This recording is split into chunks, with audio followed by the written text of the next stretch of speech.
Hello everyone, welcome to What If Quirkless Deku Got Heartbroken and Becomes Bloodthirsty Revenge Full Villain Movie 1. Before we start, please go support Mundafix 1018 for writing that awesome fanfic. This is the translated version I made. There will be some mistake in character's gender, but of course Deku is a male. Izuku Midoriya, a teenager who was despised all his life for the simple fact of not possessing something that others idolized, a quirk. Izuku Quirk? Who needs that when I have myself? A teenager who had to learn to keep a cool head for any type of situation at the age of. Chapter 1, an end and a beginning. We can see a green-haired boy being beaten by a group of kids. While this was happening, an ashen-haired girl had a big twisted smile on her face as she watched her ex-best friend being beaten. Izuku, be parent please pug. The green-haired boy received a kick from the girl who made him spit out a lot of blood. He tried to stand up, but his head was stepped on by the girl who had a smile of pure malice. Katsumi, oh, what do we have here? A quirkless begging for mercy? Haha, even a damn black guy has more privileges than you have, he said mockingly. Several hours later, Nara Izuku. And as you can see, this is my beautiful life. I am physically abused by many children who are possibly heroes, and a beautiful girl who in the future will undoubtedly be one of the greatest heroes. It's not so bad, right? Several years later, we can see the now high school student Izuku Midoriya. He was now in his first year of high school, counting 12 years old. In his same class was his bullying Katsumi Bakugo, a beautiful ashen-haired girl.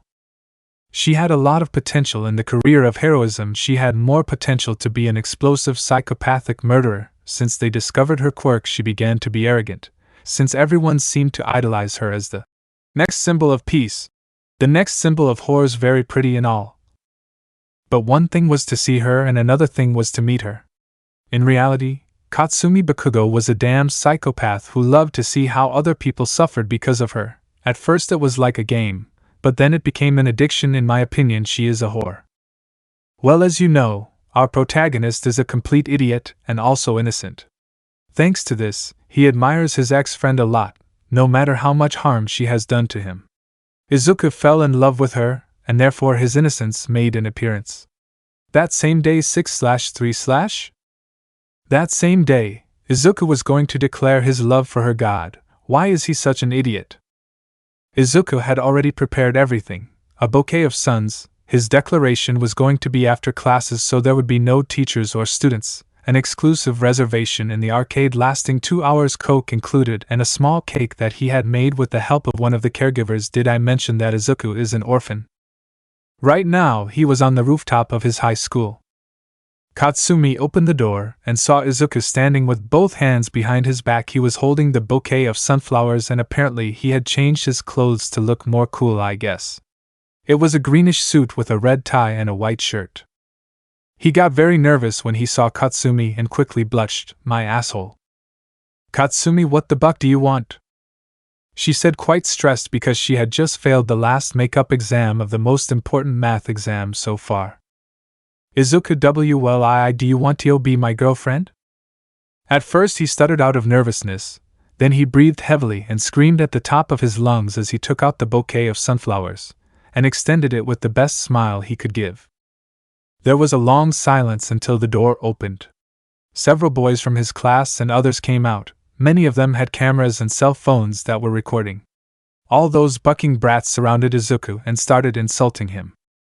Did you really think she would accept you? Pathetic, ha!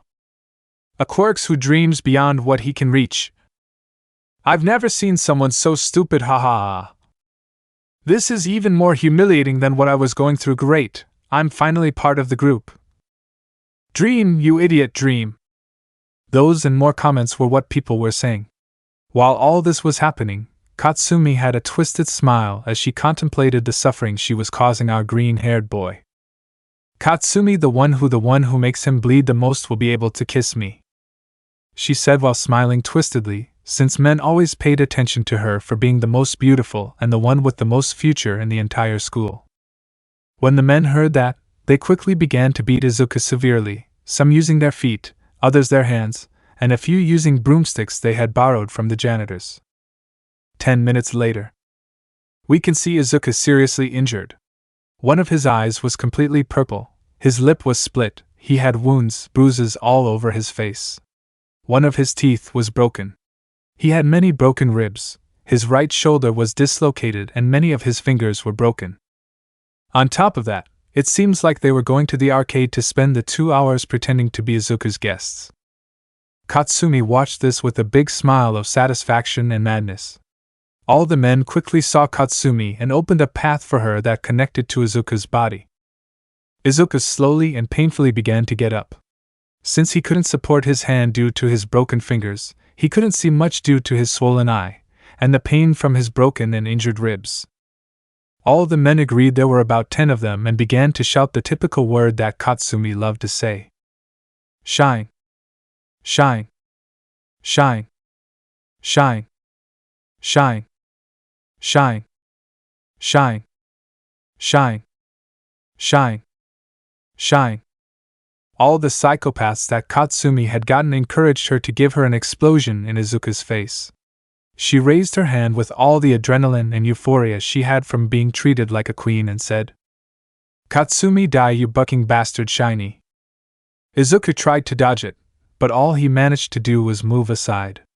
Unfortunately, the explosion hits his entire right arm, causing it to explode into 1,000 pieces. Katsumi. She couldn't believe it, she had just blown off a person's hand quirkless. Of course he has a justification, he's a quirk.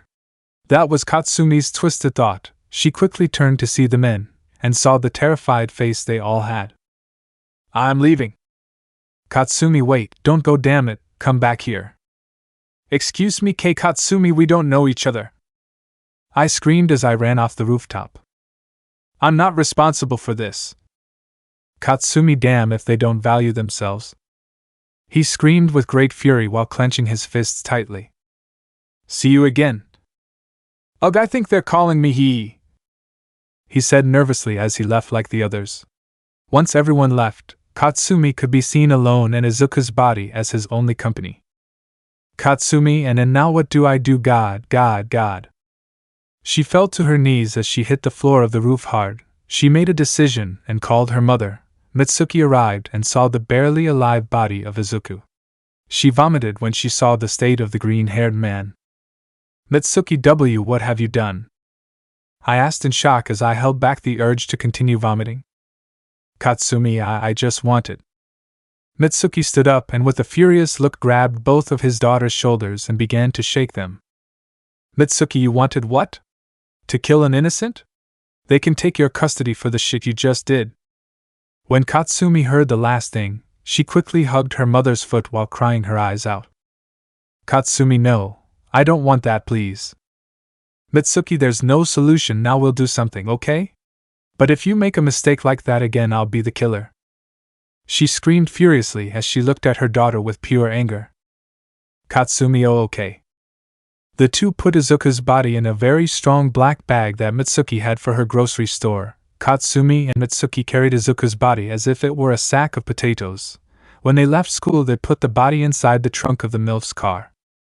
She started the car and went at a normal speed while looking very nervous, since it was the first time she did that. On the other hand, her daughter was in shock. Was it so bad to kill a Quirkless? It's just a Quirkless, an insignificant being in a world where everyone is powerful. That was Katsumi's thought, which culminated with the acceptance of what she did was more than bad. Once they reached the forest, they began to go further, while they heard the howls of what seemed to be wolves. Mitsuki, oh god, the shit you make me do. Katsumi, I already told you I'm sorry. She received a strong slap and they stopped dragging the body. Mitsuki, what you did is unforgivable. I don't know if you're my daughter anymore. Walk. She said with much sadness while being watched by a shocked Katsumi. She had never been scorned by someone, much less the one she loved the most, her mother. The shitty brat helped drag the body. Once they were deep in the forest, they took it out of their bag and left it for the wolves to eat. Katsumi. She watched as Izuku's body began to move slowly. He raised his head as he crawled with all the strength he had. Mitsuki, let's go. Katsumi, but he's alive, couldn't we save him? Mitsuki got very angry with her stupid daughter's words. She approached and grabbed Katsumi's hair tightly while looking at her very angrily. Mitsuki, and now you decide to be a hero? Katsumi, aye. Mitsuki, you're what? You're what? Katsumi, nothing. The two began to walk in opposite directions, but turned around when they heard something. Izuku J, I swear I'll kill them, I swear I'll kill them, Mitsuki Bakugo and Katsumi Bakugo. He screamed with all the strength he had left as he crawled along the ground with all the strength he had at his disposal. One of his eyes glowed red as a psychopathic smile appeared on his face. When Mitsuki and Katsumi heard that, they felt a chill, and when they saw Izuku's left eye, they felt a fear they would never forget. They ran to their car, leaving the new Izuku, a being with a deep desire for revenge. If that meant being a hero, a vigilante villain, no matter what, he would kill those two whores. Chapter 2: Losing and Making New Friends. The next day. Izuku HHH. The green-haired boy opened his eyes quickly, and his being filled with rage as he remembered what the Bakugo family had done to him. He tried to stand up, but as quickly as he tried he fell to the ground while screaming in pain. He bit his lip and tried not to scream. Izuku-gur. His pain did not stop, his whole body hurt. He could not stand up from the pain, so he decided to rest on the floor, and along the way he discovered that his toes were also broken, most of them. After a few hours he began to hear silent footsteps.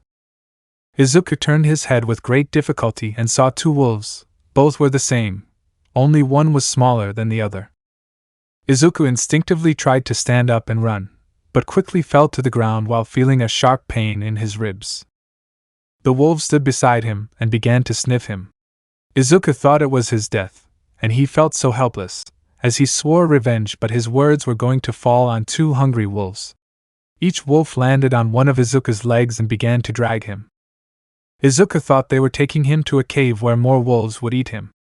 But how wrong he was! When they reached their destination he saw that it was a river that was neither too big nor too small. The wolves put Izuku in the river. He began to drink the water quickly while trying not to drown. The wolves saw that he had finished drinking water, so they took him out of the river and took him to their cave. Cave of the Wolves. He was lying on the ground while watching the wolves eat the meat of a deer they had hunted. The wolf that seemed to be the male carried a piece of raw meat in his mouth. The wolf put the meat on top of Izuku's mouth and walked away to continue eating. Izuku, are they trying to feed me? What the hell are these wolves? Their intelligence far exceeds that of a normal one. He thought seriously as he saw how the cave had a rather broken bed, but it looked even more comfortable than the one he had in the orphanage. He stopped thinking and observed the surroundings, then began to eat the raw meat with great difficulty. 1 month later. By this time Izuku had fully recovered. His regenerative abilities were astonishing without a doubt. During this time he had been eating only raw meat, although for some reason he could not contract any disease. After a few more weeks, the wolves stopped bringing him food, so he was forced to learn how to hunt. He walked silently to look for his prey, and saw a deer eating grass. Izuku, well, now I just need to kill him, but they didn't teach me that in elementary school. He started looking around and saw a somewhat sharp stone. He grabbed it and silently started walking towards the deer. The deer stopped eating, and when it felt someone approaching it started running. Izuku tried to follow it, but it was too fast, and according to his calculations the deer was going at a speed of approximately 68 kilometers per hour, and it would never reach that speed. So when I found the deer again, I thought better of it. Izuku, he's drinking water from the river. The sound of the water could make it difficult for him to hear, so it's my chance to smash him with the stone.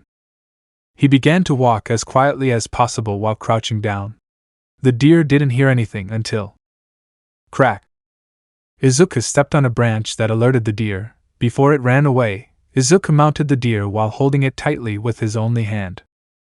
Note: imagine it's Izuku, but without clothes on his torso and some torn and dirty pants, and also imagine him without his right arm.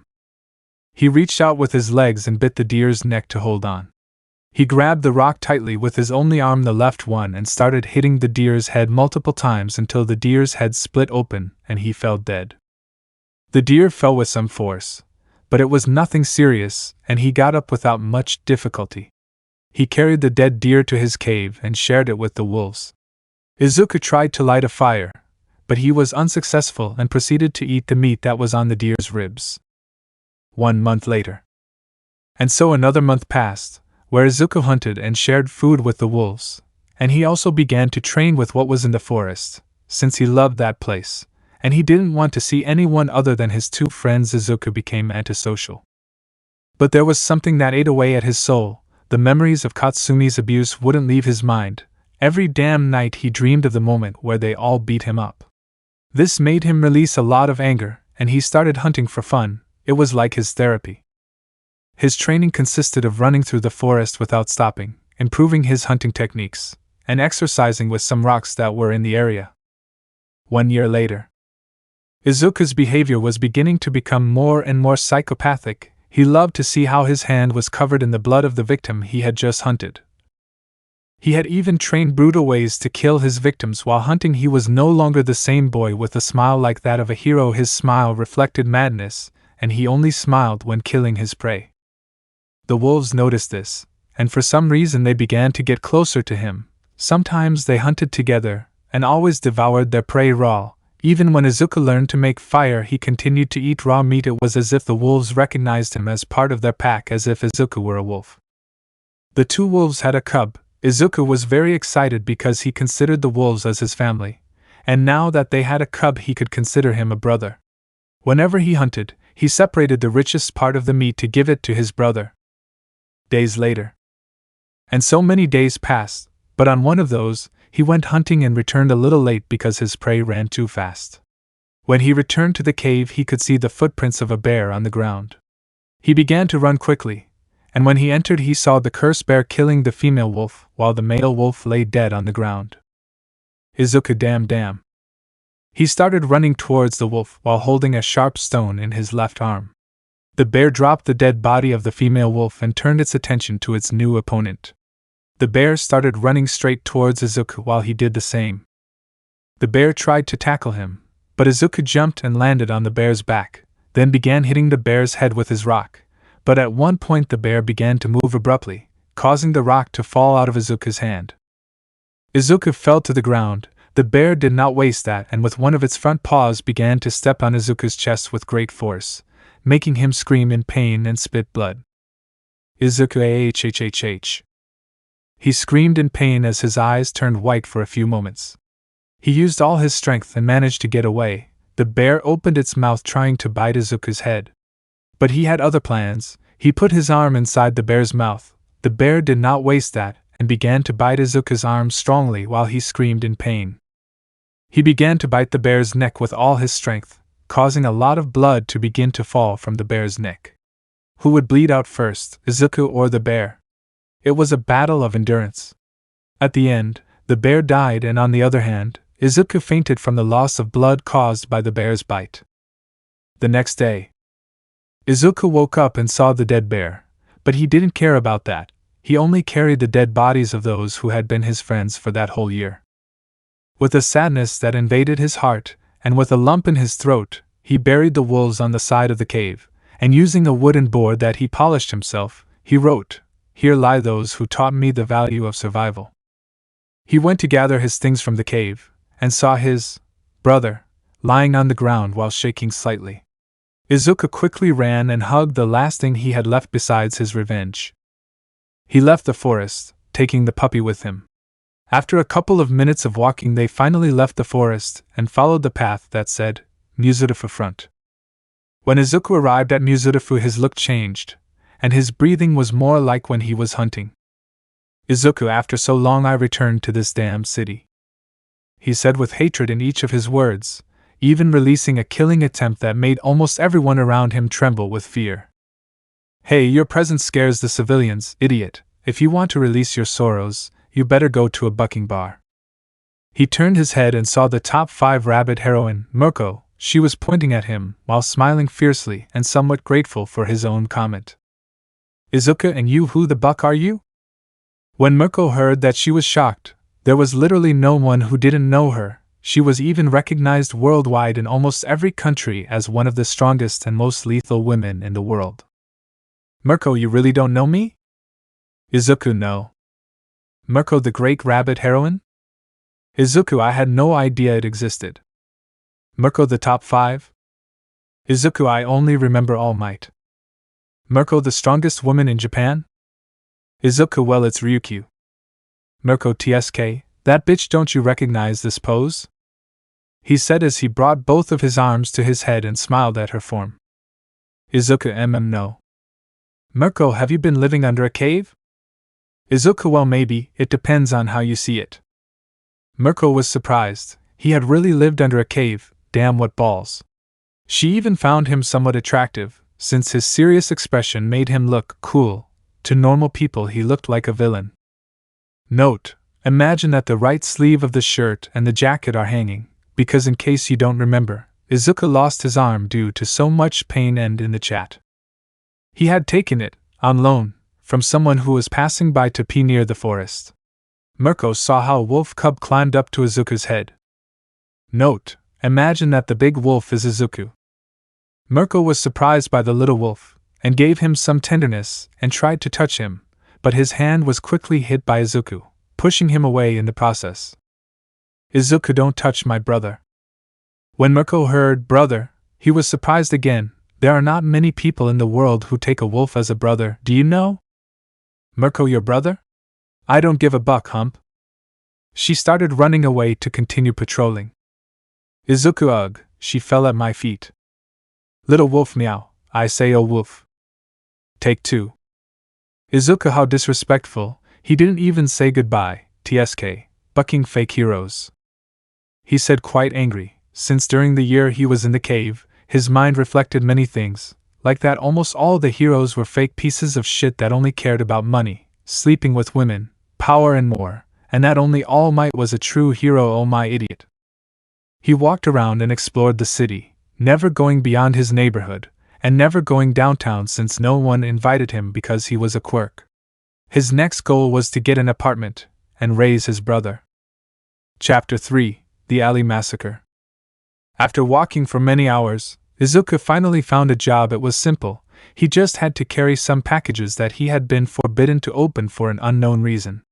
He had been working for a few days now, and he really wasn't complaining, since the pay was pretty good.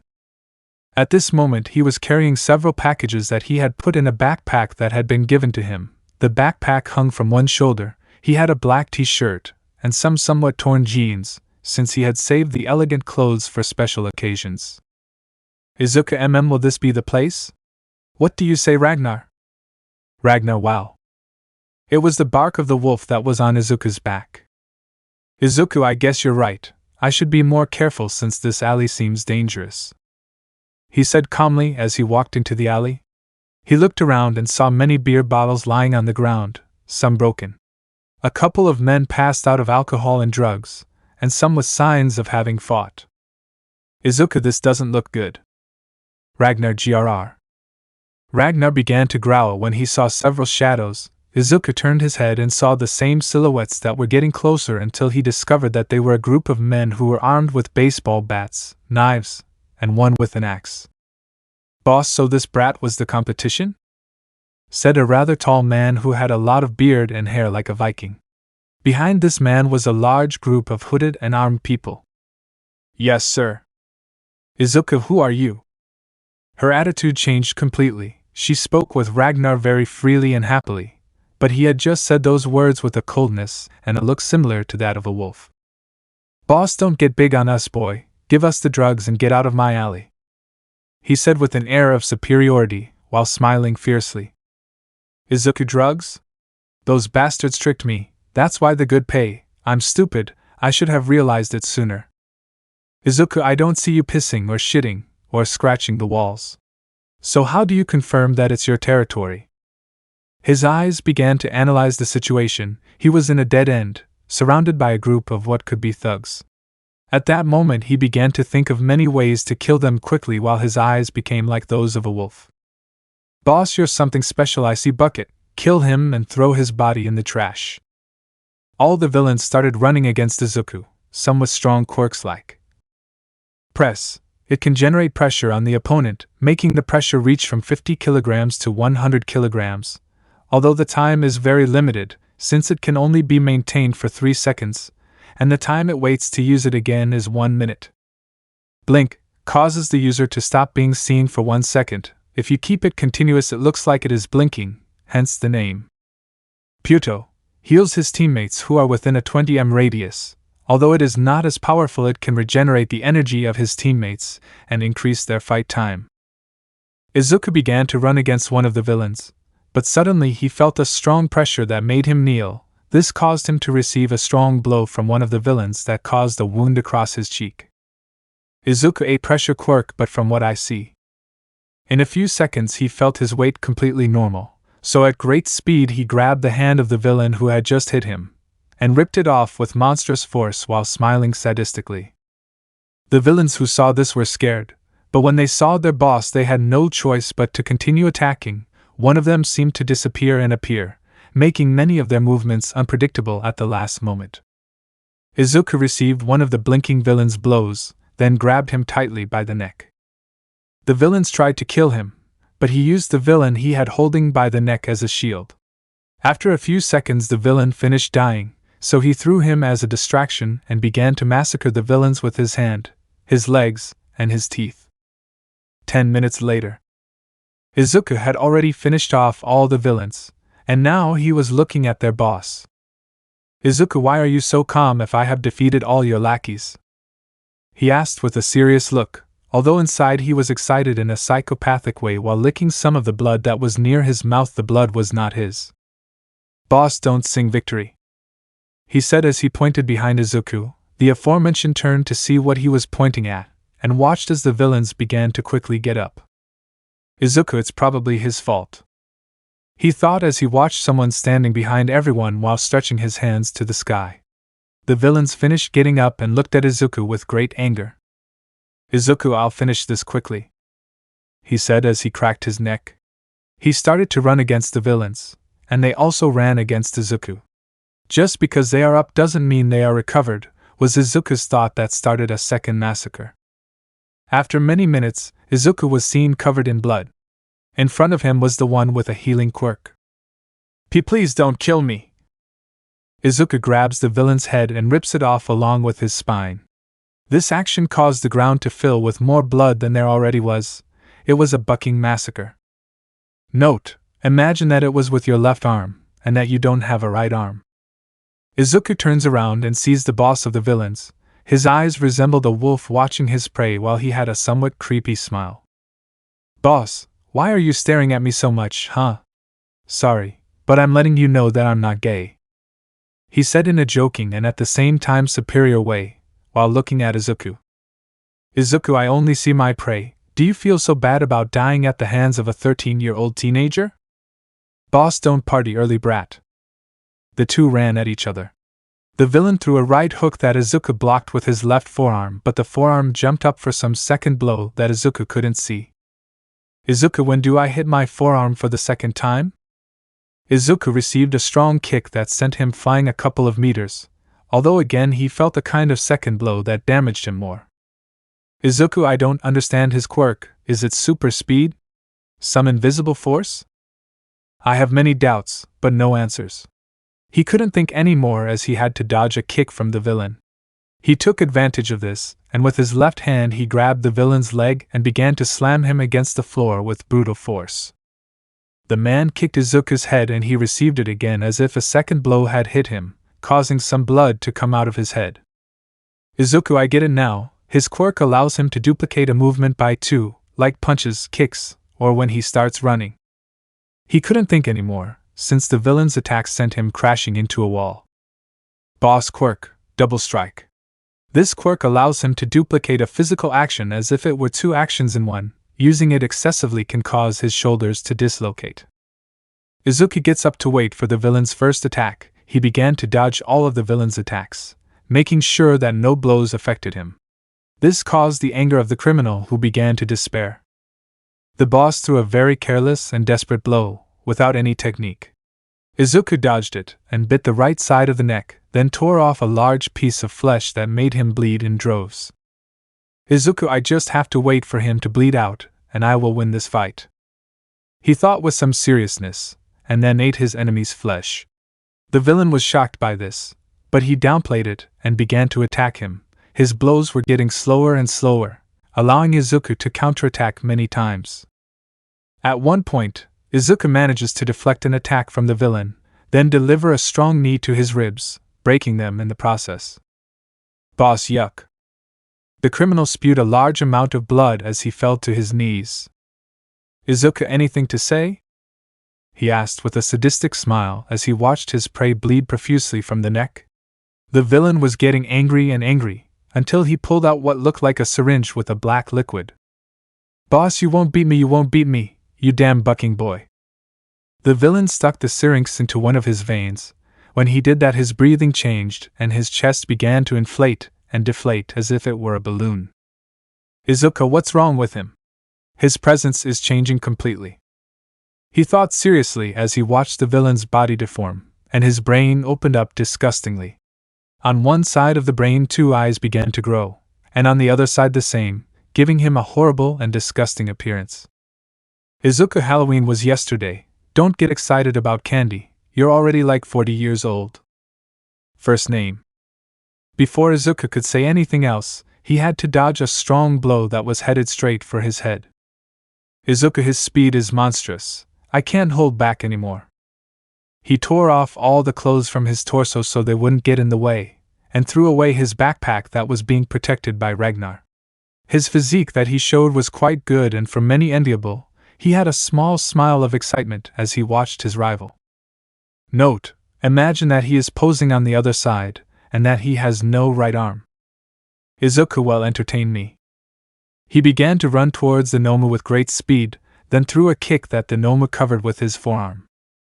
Izuku, amazing, just amazing. Despite turning into a bucking beast, your muscle memory is still intact. He shouted with excitement as he began to launch multiple attacks that the Nomu blocked. At one point the Nomu managed to land a strong blow on Izuku's entire abdomen. But this time it wasn't just that, but instead of receiving 2 hits in one, he received 4 hits in one. This left him quite surprised as he spat out a large amount of blood. The Nomu didn't waste the opportunity and threw a strong kick at him that sent him crashing into a wall. Izuku coughed, that was amazing. He stepped out of the wall, and before the Nomu could move he already had Izuku's leg embedded in his brain. The Nomu's head would almost break off from his head if it weren't for the incredible resistance of his muscles and skin. The Nomu took advantage of Izuku by lowering his guard, and gave him a strong blow to the cheek, enhanced by his quirk, but Izuku put a foot back for support, and did not fly away. Despite all the pain he felt from the blow, he grabbed the Nomu's arm and threw him several meters away from him. Izuku, shit, that hit weakened me, but it's fun. He ran at high speed, catching the Nomu off guard. He began to deal a large number of strong blows while smiling psychotically. At one point he even bit off several of the Nomu's fingers.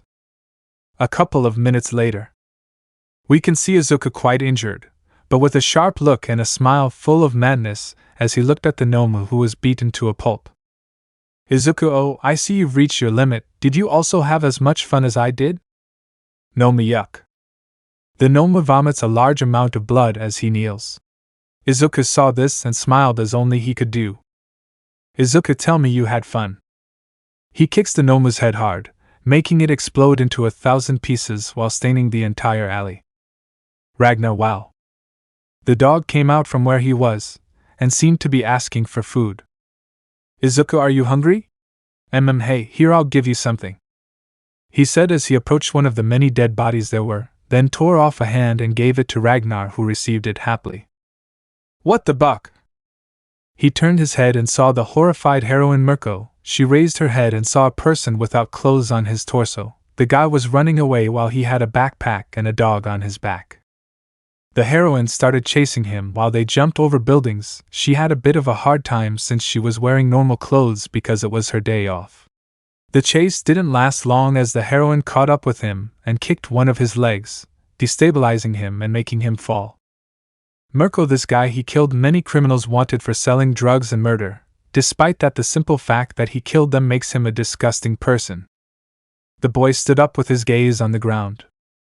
Mirko, get down on the ground, you damn villain. I don't think you want a couple of kicks in the ass, do you? I want to see you try. Woof. The man raised his head while a dog was on one of his shoulders. This surprised Mirko since it was the person he saw a few days ago with his dog. Mirko, oh, so the depression boy and his strange dog, huh? Let's see what you can do, she said as she took off her civilian clothes, revealing her heroine outfit underneath. Though the way she did it was a bit inappropriate for the moment. Izuku stared at her, but not because he was a pervert, but because if it's your day off you're not going to wear your work clothes. It's like a worker going to eat at a fancy restaurant, and underneath it he has his dirty clothes on, just to wait for the moment when a part of the building falls down and says, "Aha, I'm a worker, and since I see that 20 people died I'll give you a 50% discount." "Take it or leave it, bitches," said the worker as he took off his elegant suit showing his dirty and torn worker clothes. Leaving aside this shitty example, let's continue with the story. "Mirko, why are you looking at me so much, eh?" She began to process everything, and understood that the way he was taking off his clothes was something raunchy.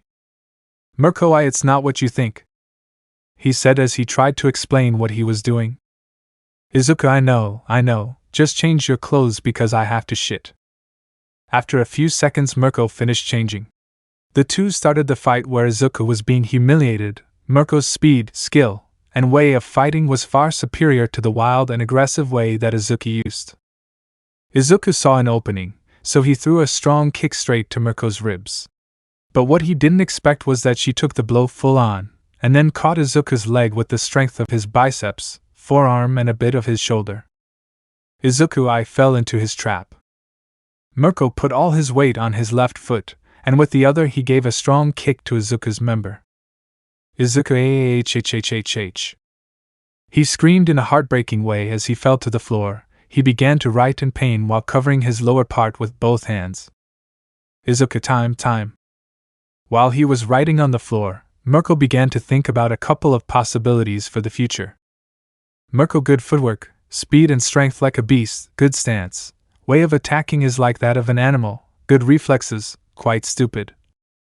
And when I kicked him there was something very big. Was he putting something on to protect himself, or was it his? Let's leave that for later. From what I saw in this fight, this brat is very good in the physical area, but the way he uses it is like a bucking retarded imbecile." Mirko, listen to me carefully. Izuku's sighs speak. "Mirko, you are aware of all the shit you did in that alley, right?" Izuku, yes, it was fun, hee. She put her foot on top of one of his toes and started to press, making Izuku grunt slightly in pain. "Izuku, tsk, damn bitch, locka." He screamed softly in pain as he felt his finger was about to break. "Mirko, I give you the opportunity to not go to Tartarus, on the condition that you are trained by me, that you become my partner, and that you are an official hero." "Izuku, don't you need to go to a hero school first?" I asked while rubbing my finger. "Mirko, PF, please, who do you think you're talking to?" "Izuku, who are you?" 10 minutes later. We can see Izuku all beaten up while a little blood came out of his nose. "Mirko, who am I?" "Izuku, the rabbit heroine, Mirko, from the top 5. "Mirko, it wasn't that difficult." "Izuku, I think it's a bit late, you also have a life, right?" he said as he slowly stood up, as his entire body was tired from the previous fights. "Mirko, here I give you my number, don't think bad, just to tell you where to train," he said somewhat nervously while waving his hands in a no sign. "Izuku, but I don't have a cell phone." Ragnar, wow. "Mirko, poor thing anyway, I'll give you a piece of paper with my address, if you leak it I'll kick your ass." She gave him a card with her address on it. Izuku, oh, how aggressive. She left without saying anything as she jumped through the buildings of Mistreated. Izuku was looking at the beautiful night until he heard something strange behind him. "Izuku, who are you and what do you want?" he said while still looking at the sky. "My name is Kurojiri. Your actions and achievements have brought the attention of my group. Do you want to join?" he said, a kind of fog with a humanoid shape and a bartender suit. "Izuku, and why should I accept?" "Kurojiri, we've been investigating you for a while now, and we know everything about your past, how you lived a shitty life, being just a baby and you were abandoned in one of the worst orphanages where you were beaten to death. At school you lived physical and mental torture every damn day. Didn't you swear revenge on Katsumi Bakugo and Mitsuki Bakugo? Izuku's fists began to clench unconsciously, his teeth grinding from the force he was using, and a vein stood out on his forehead. Kurojairi, we are the League of Villains, people like you who were rejected by society, who were never and will never be part of it. Our goal is to change the world, no matter the cost, a new world for our offspring, a world of peace where everyone is equal, a world where Izuku is accepted. He took out a card and gave it to Izuku. Kurojairi, here is our location. We trust you, Izuku. Kurojairi left, leaving in pure silence. The roof of the building was so silent that only the sound of the wind could be heard right now. Izuku had his destiny in his hands. Choose to be a hero, as he always wanted, but without the possibility of revenge, or be a villain that everyone hates, but with the possibility of seeing those two bitches suffer. He didn't know what to choose. Child Izuku wanted to be a hero who saves everyone no matter what and always with a smile. But teenage Izuku wanted to spill the blood of his enemies while devouring their flesh. A decision that will mark a before and after in his life. Now the question is, which path will he choose, the good one or the evil one? Chapter 4, Playing Both Sides. The next day, we can see Izuku with new clothes that he had borrowed from a very cool person. He was trying to grape a teenager, but Izuku saved her, and in the process he took off the villain's clothes. Under the clothes you could see how he was very bandaged from the fights he had yesterday. Izuku was standing in front of what looked like a bar. He approached the door to knock, but with each step, a new insecurity arose. Will they accept me? Will they hate my personality? Will they like my clothes? How do I talk to them? Will they try to kill me as soon as they see me? Who is their leader? Will they hate me if I tell them I'm a quirk? But above all, a doubt arose that stood above the others, even overshadowing them. Is this the path I should choose? Killing, stealing, extorting were basic things that a villain did, but he wasn't sure about doing it. Deep down he wanted to be a hero who saves people with a big smile. But on the other hand, he wanted to kill, and kill, an addiction he had discovered in the forest. That amused him. It was almost like his therapy. But at the same time his tragedy. Whenever he killed he enjoyed it because he saw the person as his prey. But his human side made his conscience weigh on him, as if it were a bucking building on his back with all the lives he killed. Talk. No one would open the door, and he was even starting to get anxious. Until the door opened, revealing Kurojairi. Kurojairi, oh, you came, the master will be happy. Come in. The two entered the bar, and the first thing Izuku thought was, go Taku Cave. Kurojairi, do you want some kind of alcohol? He asked as he entered the part where the bottles, glasses, cups, etc. were. In front of him was Izuku, who had sat on one of the chairs. Izuku, I'm a minor. Kurojairi, and who cares about that? With us you'll do worse things than drink a small glass of beer or wine. He pulled out a bottle of wine that looked somewhat elegant, then poured it into a glass and handed it to her. Izuku stared at the glass for a couple of seconds until he grabbed it and took a sip. His eyes widened and he quickly drank the entire glass. Kurojairi, if you like that wine, you might like beer. But before that I wanted to tell you to talk to my leader. Izuku, with your boss. In Izuku's mind he imagined someone 3 meters tall, with a lot of beard and little hair, and a very destructive quirk. Izuku got excited imagining that, and he didn't hide it. Izuku, where is it? He said very excitedly, since, if it was as his mind told him, he was going to be able to have a training partner, someone to help him, a friend. Kurojairi sighs next to you. Izuku turned his head, and saw a pile of grayish-blue hair on the table. Apparently all that hair covered the leader's face. Izuku realized that he was not very tall, but he would surely be a leader with convictions and a strong character, so he would not underestimate him. Kurojairi, get up, Shigaraki. It's no time to sleep when the new recruit is next to you, he said while drying a glass. Shigaraki, I'm coming. He raised his head, revealing a recent adult, who had many dark circles under his eyes and dry lips. His hair was long almost to his shoulders, and messy. Shigaraki continued to look at the table while asking. Shigaraki, what is your name? Izuku, I'm Izuku. I would say Midoriya, but I made up that last name to say that I had parents when I went to school. It didn't work, so just Izuku. Shigaraki, well, Izuku, how old are you? What can you do? And your quirk? Izuku, didn't they investigate me? I think I'm 13 years old. I know how to make people bleed, make them writhe in pain and kill them. Shigaraki, and your quirk? Izuku, that's the bucking shit that screwed up my life. I don't have. Shigaraki, I see. Okay, you're in. Kurogiri, explain to him what we'll be doing in 2 years. He said tiredly as he got up from his chair and went to an armchair, then lay down and fell asleep almost instantly. And so Kurogiri explained to him that they were creating a Nomu, although they were still looking for people with a good quirk to do it, and the doc, as Kurogiri called him, said that the project would be ready in 2 years. Izuku, I see. Do you have anyone else apart from those of us here? Kurogiri, nah, but if someone shows up, we'll see. After a few more minutes of talking, Izuku left as he now had something else to do. 30 minutes later. We can see Izuku in front of a medium-sized house. He approached and knocked on the door. Talk, talk, talk.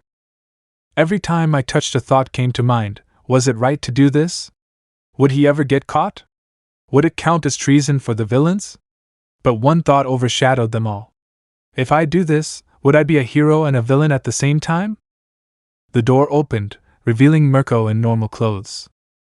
Mirko, hey brat, he said while smiling slightly. Izuku, Mirko, I came for the proposal.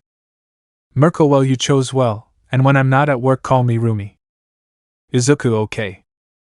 Izuku entered Rumi's house with her, and saw that it was quite messy, beer cans thrown around by her quirk, canned food thrown around, and lots of carrots. What Izuku spent on food for a month, she had it in carrots. Rumi, don't give your opinion. I just realized you only have one arm. How the hell did you lose the right? Izuku, one day I woke up, looked in the mirror, and I was already like this. Rumi, God, that answer was so stupid. Initiative the SE. He said as a comical drop of sweat fell from his face. Rumi, okay, record one of those, and put them on each limb. Izuku complied and put on a wristband, and 2 on his feet. Each one weighed approximately 30 kilograms. Izuku, wow, this is quite heavy, he said, somewhat surprised while jumping and moving with great difficulty. Rumi, okay, now let's go for a jog. Izuku, with these things?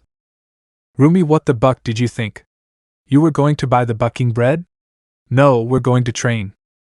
The two left Rumi's house to jog. At first Izuku could barely jog, very slowly. After a few minutes he could already jog with an average speed, and after an hour of running he seemed to jog as if he had no weight on him. While this was happening, Rumi was in her thoughts. Rumi, damn, this kid's ability to adapt and grow is terrifying, he thought as he watched Izuku trot almost without difficulty. Rumi, okay, we arrived. She stopped in front of a brown building with dark windows, and on it hung a large sign displaying the top 10 Ryukyu heroine. Izuku, damn, I just left a bar full of villains, now I'm going to enter an agency full of heroines. Fifi down. He hid the wristbands under his jacket, and together with Mirko they entered the agency. Everyone looked at Izuku, but not because he was handsome or muscular, but because he was entering a women's agency, and next to Japan's top 5 heroine. They entered an elevator, and the truth is that the atmosphere was quite uncomfortable. Rumi, and are you sleepy? Izuku, well. Rumi, I see. What will you do if you become my partner? Izuku, to line my pockets with dollars, up to my teeth. Rumi, so money, what's your quirk? I've always seen you fight, but I've never seen you using a quirk. Is it a physical enhancement quirk? A silence dominated the entire elevator. Izuku looked serious, and Rumi, seeing him like that, also became serious. Izuku, well, honestly, I don't have a quirk. He expected Rumi to get upset, yell, insult him or something against him, but all he got was, "A-okay." Buck, that pissed him off. He lived shit all his life for her to suck his ovary and say, "A-okay." He was very angry. He even cursed her, whispering. Izuku, whispering shit, bunny, may lightning strike you one of these days. Rumi, did you say something? he asked as he approached Izuku slightly. Izuku, no, not at all, I was just thinking about something. Rumi, what? Izuku, damn questioner in my wolf Ragnar, have you left him enough food? I'll see if he's still alive when I get back. Shit, now she'll think I'm irresponsible, when she has her bucking house in ruins, literally. Rumi, how irresponsible, you can even tell that jacket isn't his. The elevator stopped, the two walked until they were in front of Ryukyu's office. Izuku was dusting off his jacket as he pulled his hood up and started getting ready, while Rumi watched him with a comical drop of sweat running down his forehead. Rumi, with me you come like a complete asshole, disheveled, smelling of alcohol, and with a shitty attitude, but with the dragon you get ready, put on perfume, and you're smiling as if someone had given you something. Rumi looked very upset. She couldn't stand that she, being the top 5 heroine, was second on her future partner's list. Ring, ring. They heard Mirko press a button to see if they would let her in. After a few seconds, they both heard a woman's voice saying, "Come in." Rumi entered the office, followed by Izuku. He saw the one who was considered one of the most beautiful women in Japan, Ryukyu, the top 10 dragon heroine, sitting in front of him. Izuku, what a radiant and glamorous woman. Ryukyu was beautiful in every way, her face, her figure, her personality. She was something like the perfect woman according to her tastes. Although, of course, he still had his traumas with women, so when he saw her he could only look at her with admiration and respect. But our broccoli always screws up. Do you know how he did it? Well, read on. The room was filled with a deep silence. Rumi looked at Izuku with a face of, "Are you serious?" While Ryukyu began to analyze Izuku, from what she saw he was someone who possibly spoke without thinking. He was quite tall, approximately 1.80 meters. His physical condition was very good, and it could be noticed even under the clothes he had. Although it was strange to her that he was so bandaged, so she could deduce that he had recently fought. Ryukyu, thank you? Izuku, yeah, but I didn't say anything. Rumi gave him a slap while a vein stood out on his forehead. Mirko, it wasn't you who said, "What a radiant and glamorous woman." Izuku was shocked and thought, there goes my first impression. Now he probably saw him as a pervert or something like that. Although he didn't admit it, Ryukyu was one of the very few heroes he had respect for, since for him they were all false heroes who sought fame, money, or women. But she helped a lot to charity. With her agency many young promises reached their maximum potential, and above all she is a heroine capable of sacrificing her life for people. Ryukyu cough. Well, why did you come here, Rumi, to ask for money again? Well, I'm letting you know that I won't give you anything until you pay me back the previous loans. Rumi, we'll talk about the money another day. I wanted to ask you if you could prepare a hero license for this brat. Ryukyu, are you asking me to make a hero license without this child having gone to a hero school, who will probably defy the law, and that my name will probably be stained with the phrase, "Woman seeks a teenager to mate during her mating season"? Rumi, probably? Ryukyu, this is the stupidest favor you've ever asked me in your entire life. Rumi, listen to me. Hero schools are useless, they will never bring out the maximum potential of the aspirant. But if you and I train this boy, I assure you that he will enter the top in a couple of years. Ryukyu turned his head and saw Izuku above, then asked, Ryukyu, do you really have that much potential? Izuku, I don't know, I just lifted a couple of weights, and she was surprised. He said as he showed the 30 kilograms weights he had on his left arm, and on both of his legs. Ryukyu was quite surprised, then turned his head and asked, Ryukyu, what are the 30 days? Rumi, yes, the 30s. The two looked at Izuku while smiling slightly. Rumi's thought was, I will turn him into a 3,000 ass breaker. While Ryukyu's thought was, I will turn him into the most efficient hero who will save everyone. Ryukyu, you found gold, Rumi. Rumi, I know. The two said as they looked at an Izuku who seemed to be uncomfortable with the gaze of the two women. Chapter 5, Admission Exam 1/2. 1 year later. During that year many things had happened. Izuku was able to receive a hero license thanks to the influence of Mirko and Ryukyu. He began to train several types of martial arts. Once he mastered them all, he began to work on his own martial art, although he still had a long way to go to complete it. While he trained in the morning, During the day he patrolled with Rumi. He began to be known as the Elegant Demon for the villains, and professionally he was called Demon Green.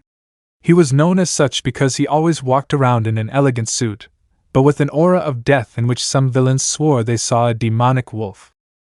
On the villain side, he did some jobs like stealing from other villain organizations to get resources. Sometimes he was sent to recruit, but he was never successful. His villain name is Imminent Demon. He was known as such because whenever he appeared his mission was inevitable: steal, kill, extort, kidnap. He had never been stopped by a hero. And whenever he met someone from the top he disappeared into the darkness thanks to his stealth. Rumi's house. After gaining confidence, Izuku moved to Rumi's house with his dog Ragnar. Now we can see how Izuku was stopping a villain. Until it occurred to him to test how much he had improved. Izuku put his hand in his pocket, then took it out, but wearing a brass knuckles. Villain, you think a piece of steel is going to stop me? Fool, remember that my quirk makes me immune to any physical attack, Demon Green. Izuku, hey, that's offensive. I bought it yesterday, and I'd like to wear it with your blood. At an incredible speed, he was already in front of the villain preparing his blow. The man noticed his presence too late, as he watched a left punch go straight to his head. The villain crashed into a wall as his jaw was seen to be dislocated, and blood was coming out of his mouth and nose. Villain, I impossible, did my quirk fail? He asked with great difficulty as his body fell to the ground almost unconscious. Izuku, you have a good quirk. A normal person would have had their head turned off with that blow if they didn't have skin and muscles as resistant as you. What a shame that all that potential was wasted. He took a notebook out of his pocket and began to read. Izuku, robbery, kidnapping, rape, and blackmail. Wow, what a shitty person, he said as he closed the book. He turned his head instinctively and saw Shigaraki coming out of a Kurogiri portal. Shigaraki having fun? Izuku, I would say working. What do you want? Shigaraki, I'll be direct. To know all the future plans of the UA, we want someone to infiltrate, and that someone will be you. Izuku, aha, and when I accept? I asked with disinterest as I looked at the unconscious body of the villain who was bleeding out. Shigaraki, it's not a question of accepting or not. You're the only one who's 14 years old, so you're basically forced. Izuku sighs, okay, but as soon as I finish looking for information, I'm leaving school. Shigaraki, I'm fine with that. The UA test is in 10 months. Prepare yourself mentally to look normal. Izuku, not to brag, but I'm an excellent actor. If it weren't for the fact that I don't have a quirk, I'd be in Hollywood making movies with superstars. Shigaraki, ha ha ha, I can already imagine it. The little green guy bucking the superstar Mia canteen flask, it goes wrong. Ha ha, cough, cough, shit, cough. He said with thanks while smiling, although at one point he choked on his saliva, effects of never talking and never laughing. Izuku, well, I have to feed Ragnar, see you later. Izuku left while running through the buildings, while Shigaraki left through a Kurogiri portal. On the way, Izuku met Rumi, who had some blood on her feet. Izuku, I see you had fun.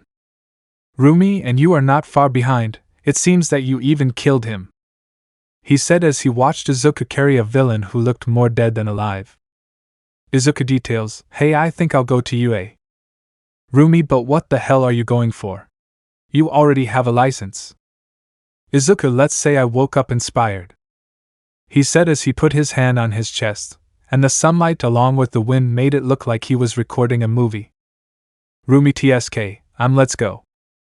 The two of them ran off in broad daylight while kicking ass from time to time. It was like Rumi's therapy and Izuku's fun breaking people's bones. Obviously, Izuku takes it to another level. 10 months later. We can see Izuku in front of the doors of the UA. He looked with some admiration at what director Nizu was able to achieve. He was definitely one of the few people he respected and admired.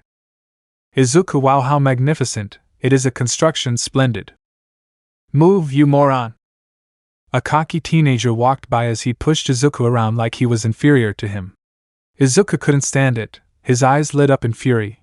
He was about to do something, but he felt a gaze land on him. Izuku, someone is watching me, oh I see, so Erased Head? He said as he looked at a tree where the hero was. Erased Head was surprised to see how Izuku looked at him, that brat was not normal. It was the thought of the hero who looked seriously at the applicant who continued walking. Izuku kept walking to enter. He was ignoring the fact of Erased Head's constant gaze, but from one moment to the next he heard a voice that made his senses go off, and his muscles harden as a great fury began to be born inside him. "Be careful, you moron! Can't you see that you got my shoes dirty? Clean them with your bucking tongue or I'll smash your face in," Katsumi Bakugo said as he threatened a boy who had accidentally stepped on his shoes. The bitch never changed despite everything she had done. That made Izuku's blood boil, who had veins of anger everywhere. He couldn't stand it anymore. He started walking straight to Katsumi to kill her in front of everyone, but a hand stopped him.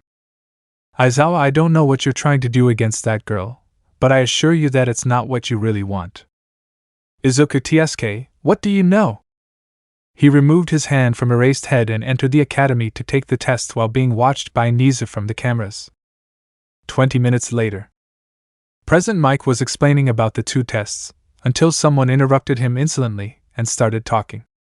"Lita, my name is Tenya Lita, and according to the brochure it says there are 4 robots, and I only named 3 robots. If this is a mistake, the UA should feel ashamed, and you've been sleeping all day. Everyone here wants to be heroes, and if you don't feel like trying, get out of here."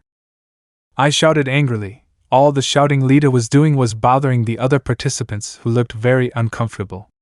Izuku continued to close his eyes while keeping his breathing calm. Lita felt very offended, so he got up from his seat and went to where Izuku was and started shouting. "Lita, if these are your bases, get out of the UA." Izuku got fed up. He opened his eyes and began to look at Lita with a lot of fury that was reflected through a simple crimson lue.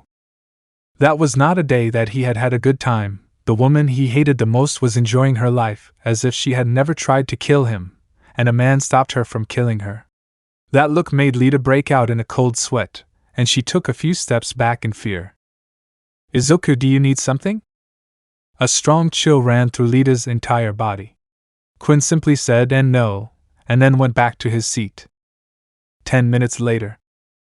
After that, President Mike continued explaining about the tests, and thanks to Izuku the bitch Lita calmed down. 5 minutes later he finished with the explanation and they handed out the written test. Izuku finished in record time. In just 5 minutes he had already finished perfectly with 100 points.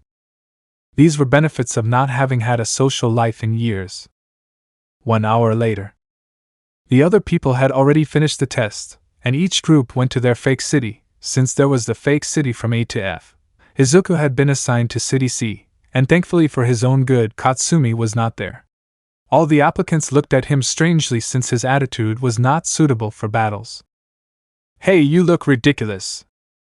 Izuku turned his head and with a serious look said, "Izuku, instead of meddling in other people's lives, why don't you get a damn life?" The candidate got quite angry, but when he was going to do something President Mike he started talking. President Mike loud voice, "Remember to avoid getting hurt, but we still have recovery gear for any case. Also remember that you pass with 60 points on this exam. Good luck." The doors began to open. No one moved a muscle, except Izuku, who in a flash of speed disappeared, leaving the other applicants confused. President Mike loud voice, "What are you waiting for? In a real battle there is no countdown. Come on, go ahead and finish off the robots because that candidate will leave us without a budget." All the other contestants started running, but they only saw several pieces of broken robots. They all had one thought in common. What the hell? Chapter 6, Admission Exam 2 of 2. Fake City C. We can see Izuku running against a 3-point robot. The robot tried to defeat Izuku with a kick, but Izuku dodged it, and with a strong blow he blew off the robot's leg, which became destabilized. This was taken advantage of by Izuku, who with a strong kick destroyed half of the robot. Izuku sighs, "I have to admit it, these robots are strong," he said as a large number of destroyed 1, 2, and 3-point robots were seen around him. "Izuku, with this I already have about 56 points, I need a couple more to pass." He started running towards another area, so he could continue defeating robots, and thus be able to pass the practical exam. Dark room. We can see many UA teachers watching the progress of the applicants, including Principal Nizu, who was having some coffee.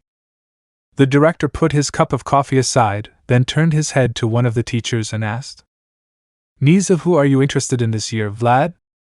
Vlad honestly the girl who enlarges her hands can be useful in short-distance combat, or to immobilize villains. The teacher said as he watched a screen where an orange-haired girl was destroying a one-point robot. Niza smiled slightly as he pulled out a piece of paper from the many he had in a drawer. Niza, good choice, Vlad. That girl was known in her school for being the defender of the weak, since she was also one. Itsuka Kendo, 14 years old, quirk, big fist. Her quirk allows her to increase the size of her hands to gigantic proportions, making them strong and difficult to dodge. She has a promising future. Who are you interested in, Midnight? Midnight, the youthful spirit turns me on, but none of those hormonal teenagers interest me. He said at first with excitement, but then something serious happened as he looked at the screen with disinterest. Niza, okay, who do you think would be a good All Might contender? All Might, who am I interested in? They're all awesome, you can, Melissa. He thought as he watched a screen where a blonde girl appeared destroying robots with difficulty, while slight yellow rays came out of her body. Niza, I see, and who are you interested in, 13? 13, the more you suck me, the more I grow. Call a priest to pray it for me, in and out until dawn, with the strength of 1,500 prayers. Niza, I knew I shouldn't hire a former nymphomaniac that nobody wanted. I think I should lower her salary. Who are you interested in, Aizawa? Aizawa, nobody in particular.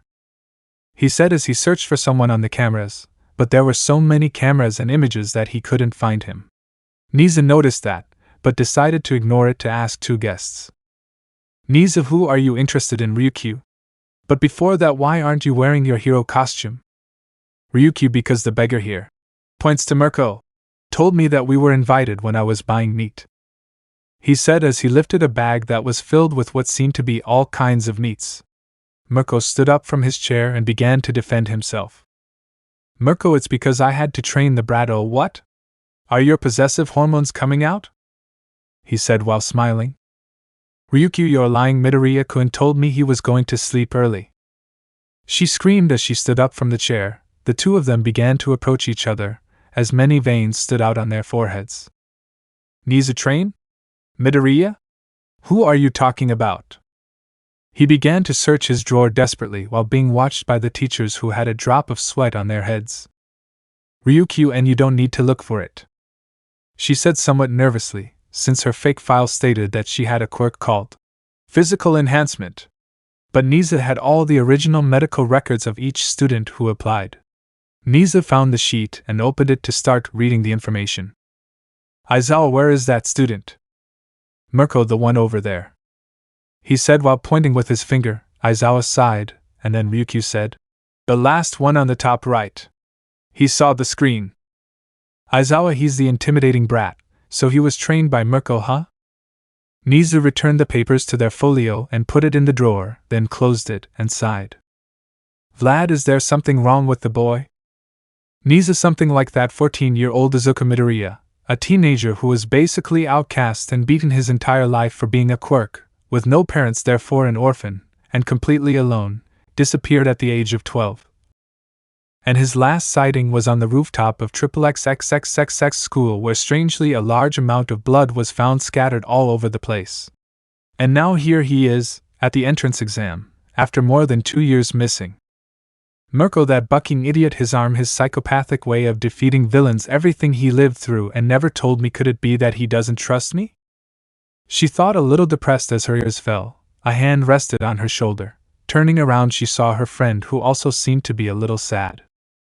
Ryukyu, I know what you're thinking, but no one would boast to the four winds that he has suffered his whole life. Now we just have to support him as always, okay? Mirko nodded as he returned to normal. Aizawa, what a life. I guess soon Niza will release the 0 points. Vlad, wow, what a tremendous origin. I want him in my class. Niza sighed as he took another sip of his cup of coffee. He put his coffee aside and looked at the time. Niza, it's time to release the 0 points. He presses a red button next to him. All the teachers became somewhat serious and began to look closely at the cameras. Fake City C. The whole area began to shake violently. While that was happening, Izuku finished destroying a group of robots. Izuku, how tiring. With this it would be between 80 and 110 points. The ground began to shake. This alerted Izuku, who saw how the other candidates ran while shouting, "It's 0 points!" He began to look in the direction where the robot was supposedly, and he who sought finds. A large robot that towered over buildings walked freely as the challengers ran in fear. Izuku looked closely at the robot, and thought, "Izuku, I have enough points to pass. I don't think I need to defeat something worthless." He began to walk in the opposite direction, since he considered a worthless head useless, until he heard a scream. "Charity!" He turned around at the scream, and saw a brown-haired girl trapped in some rubble. Her muscles were ready for the fight. Her heart was pumping blood, ready to run, but her mind. "Izuku, if fate has marked the end for him, so be it." He started walking in the opposite direction while the girl watched him go. She couldn't help crying because she thought it was her end. But the robot that was about to crush her stopped at the last moment. Dark room. In the room everyone was silent. That was not the behavior of a hero. A hero would save that person in danger, even if it cost him his life. But the microphones implanted in the walls and floors managed to hear that phrase from Izuku that could have marked the end of a life. "Vlad, because I don't help her, if it happens I don't want her in my class." 13 He just left without remorse, without looking back, without feeling guilty. Do you really want to be a hero? Midnight. If fate has marked the end, so be it. What a true phrase, but... Aizawa stopped messing with his sensitivity. He thought with his head, not with his muscles. That action was much smarter than jumping and fighting at a clear disadvantage. He said as he watched the screen, he had to admit it, he liked the boy, not only for his way of fighting, but because he knew how to think, not like some heroes who were pure muscle or heart. All might, but a hero would save a civilian no matter what. He started to defend his point of view, but was quickly silenced by Aizawa. "Aizawa, if there are 2 glasses, one with water, and one with poison that you know has poison but looks completely like water, which would you choose?" All Might, obviously the glass of water. Aizawa, okay, now imagine that water is the path Midoriya is taking, and poison is the girl next to the robot. What would you choose? All Might, but the path that Midoriya took is that of a coward. Mirko looked at him with great anger, along with Raiwikyu, who despite his personality could not stand him. "Mirko, listen to me well, you piece of shit. This is the law of the strongest. The weak die and the strong enjoy the good life. If that bitch lost, so be it." Ryukyu, she's right. Midoriya-kun didn't risk what could have been a wasted lesson, since he was too far away, and even if he had Mirko's quirk I doubt he would reach him. He just followed his common sense. All Might, common sense? Law of the strongest? They say that because they are bastards. He stopped, as what he was about to say was going too far. "Mirko, we're bucking what? Animals? Come and tell me to my face they are of a bitch." She stood up straight and prepared for a fight. All the teachers also prepared for the attack. Ryukyu approached her and took her by the shoulder and then said, "Ryukyu, I'm disappointed in you. Nizu, are your teachers like that, practitioners of discrimination? From today we close any kind of agreement, including economic ones, the guards that I grant them, and since 20% of the UA was built by me and is in my name, I will take it away from you. I will transfer Nijire to another school. And since 35% of the first, second, and third year applicants have agreements with me, I will transfer them as well." Nizu's gaze fell silent as he watched the 2 heroines leave. If Ryukyu did that, much of the economy and students would disappear, even UA's reputation would drop. Nizu stood up from his chair. "Nizu, oh okay, I'll let Midoriya in, and the teachers will avoid discrimination. The boy will have more privileges than the others, having better food, and he will be able to wear any clothes to attend classes. Happy?" The 2 heroines smiled macabrely as they discreetly bumped fists. The 2 of them turned their heads slightly and said, "Mirko/Ryukyu, you better comply, you shitty rat." The 2 left the dark room, while being watched by an angry All Might. "All Might, how dare they?" "Nizu, shut your mouth, All Might. They are the most important pillars of the UA today. Do you really think that money comes out of my ass? Well, you should know that I don't. She and Mirko are shareholders of my company. If they fall, I fall, so watch that bucking mouth." Everyone spent at Nizu's voice and words. They had never seen him so angry, and they hoped to never see him like that again. Outside the UA. The test was over. Izuku was very tired as he walked. Suddenly 2 hands rested on each shoulder. He turned to the left and saw Mirko smiling. Mirko, I hope your test went well. I won't forgive you if you fail. Then she turned her head to the right and saw Ryukyu smiling. It was one of the few times she had seen her smile, so she got a little excited. Ryukyu, today I invite you to eat at my house. I will prepare katsudon. Izuku felt happy. For the first time in his life he felt like he had friends. He had never experienced something so incredible. That feeling of spending time with the two of them was addictive. Yes, he was becoming addicted to 2 women, although the last time he didn't go well. This time he was sure that he wouldn't make the mistakes of the past. Revenge continued to torment them. Every night, every time he slept, he imagined hundreds of ways to kill the whores that had made him suffer so much. But the presence of those 2 calmed him. There were even days when he didn't dream anything. All of this was a dream for Izuku, and he hoped it would never end. Chapter 7, First Day of School. Spoiler, it goes wrong. We can see Izuku again in front of the UA, but this time he was wearing a black suit, underneath a white shirt accompanied by a black tie that looked quite good. On his left side he had a katana. Note: imagine that your right hand is covered in bandages that do not let you see anything. Izuku, the robotic arm that Ryukyu bought from the shields, does work. He thought as he watched his hand open and close at will. Although he had to admit, he was a little nervous about meeting his class, since if he was suspicious they would quickly find out and send the plan to hell, although his concern quickly changed to another one. Izuku, did I leave food for Ragnar? He stopped dead.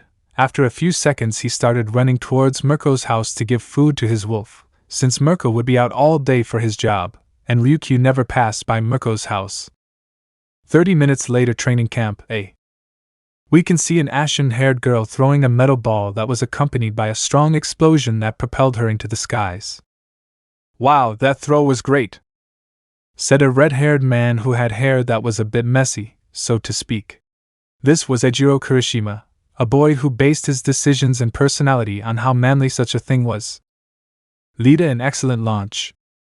A blue-haired boy gave his opinion while adjusting his glasses. Good shape, great size, and an efficient rebound, said the boy named Minoru Mineta. He was known to be a pervert since birth. It is said that the first word he uttered was, tits. Even if I injected myself with sugar, I couldn't throw it that high. Known as Rikido Sato, a sugar lover who benefited him greatly, because his quirk basically consisted of using sugar as a source of power. Oh God, I can't see my hands nor my legs, help, I am really invisible, hee, said a girl named Toru Hagakure, and sometimes she was a bit absent-minded, as you just read. Aizawa, 701 meters, it's not a bad streak, you're only behind All Might who managed about 1034 meters. Katsumi Tsk, you'll see that I'll surpass the symbol of peace very soon. She said it almost as if it were an oath. She raised her right arm and generated a small explosion, while her crimson eyes shone with ferocity. Note: imagine her in the UA physical education uniform. Suddenly, everyone began to hear as if something huge was flapping its wings. The students and their teacher raised their heads and saw a huge dragon emerging from the clouds, which they quickly recognized. Mineta, oh shit, and today I don't have my camera to record some good dragon curves. Lita, but what is the Ryukyu heroine doing at the UA? With Ryukyu. We can see the heroine flying towards the UA, but on her back was riding Izuku. Izuku, take that face off, they'll think I'm doing something to you. Ryukyu, so be it, daddy, he said with a deep voice because of his dragon form, but it was understood that he said it in a provocative way. Izuku, wait, what the hell did you say? Our amazing protagonist said that he can defeat villains with deadly martial arts, jump off buildings, and even kill with one punch. But he couldn't hear a few simple words that could have made him debut in the night. Ryukyu, get off, you idiot. The heroine was so angry at her friend's idiocy that she flipped her body in the air at high speed, forcing him to fall. At first she was a little confused, but then she thought, and how will I land? Izuku, oh God, buck, I curse you, Ryukyu. And from heaven it was heard, tell me in my face, you faggot, said the heroine as she left for her agency. Izuku began to plummet, But he felt his heart began to beat much faster. His muscles were asking for action, his eyes could see almost in slow motion, and his mind was processing everything at 1,000 miles an hour like a computer. Izuku, they call this adrenaline? This feels awesome, lol. He said in a somewhat psychopathic way. One of his eyes was more open than the other, and his smile was twisted, but from emotion. With the students of Class 1A. Everyone present watched as the dragon heroine left, but not before dropping something they didn't know about. Aizawa, that is it a human? Disperse the drop zone, he said while yawning from tiredness. The students listened and dispersed the area, where after a few seconds the human fell silent, generating a slight tremor and a large curtain of smoke that did not let those present see anything. Cough, cough, this is great and exquisite sensation, a force that even managed to make me survive a fall that only professional heroes with physical quirks could withstand. That was what was heard. Then the smoke began to disperse. When the smoke finally disappeared, a green-haired man was seen wearing an elegant suit that was somewhat torn, and on his left side he had a katana. Aizawa, you're Izuku Midoriya, right? Izuku, yes. Where is Class A? Lita, first of all, this is not the way to enter a hero academy as prestigious as this one. Second, this is Class A, he said with his typical way of scolding bucking, and then moved his arms as if he were a robot made in China. Izuku, you're the screaming teenager who annoyed everyone. I even heard someone call you. May you be struck by lightning, Sonic of a piece of shit. Everyone gave a light laugh. That annoyed Lita a little, but she understood that it was very annoying that time, so she bowed to apologize. Lita, I'm sorry for my behavior that time. Izuku, no problem, just don't bother.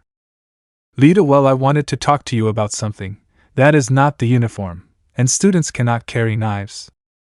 While behind everyone was Katsumi, who was in shock. Tears began to come out of her eyes unconsciously when she saw Izuku, and a lump in her throat did not let her scream or do anything. Katsumi, green hair, freckles, could he be Deku?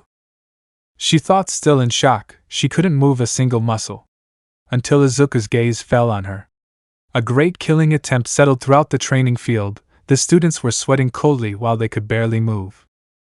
Izuku began to approach Katsumi as his eyes glowed a deep red. Aizawa, don't scare my brats, he said as he placed his hand on Izuku's shoulder. Almost instinctively, he grabbed Aizawa's hand and in one movement dislocated the teacher's shoulder. Aizawa gave a small cry of pain as he put his other hand on his damaged shoulder. He was going to try to stop Izuku, but it was too late. He was already in front of Katsumi. Izuku, calm down, Izuku, for the mission. He started to raise his hand to choke and kill Katsumi, who was paralyzed by seeing him. But she only saw an innocent smile as he waved his hand in greeting. Izuku, hi, I'm Izuku Midoriya, nice to meet you, he said almost through clenched teeth. He felt like hitting something just by the presence of that damn woman. Everyone felt that the atmosphere was returning to normal, but they still felt some fear, especially when they saw that with just one movement he had hurt their teacher quite a bit. Izuku left. Since Katsumi didn't give him an answer, he couldn't speak. It was too much for her. 1 hour later.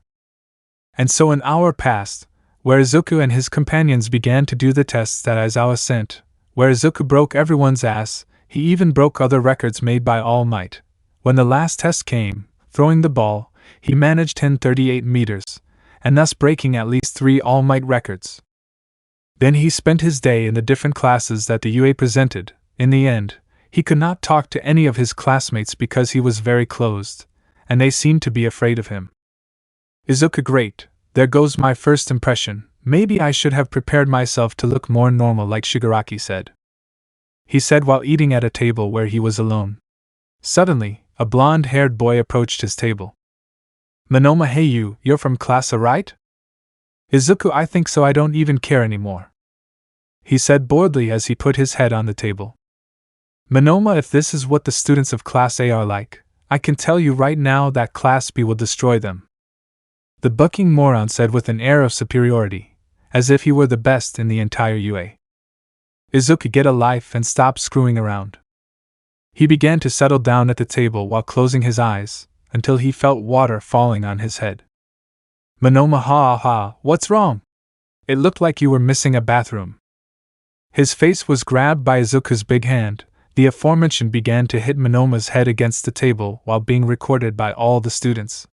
Some students wanted to be heroes by saving Monoma, but they only got a free pass to the infirmary with recovery gear. Suddenly, his arm was frozen. He turned his head to the right and saw a teenager with double hair color who had his right hand placed on the ground, which apparently created a path to freeze Izuku's right foot and right hand. Todoroki, I don't want to make myself a hero or anything like that, but even someone like me is aware that they could be expelled. Izuku, and what do you care if I get expelled or not?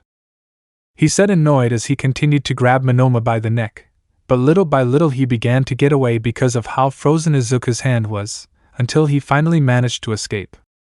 Todoroki, I don't care, but something told me to avoid your expulsion.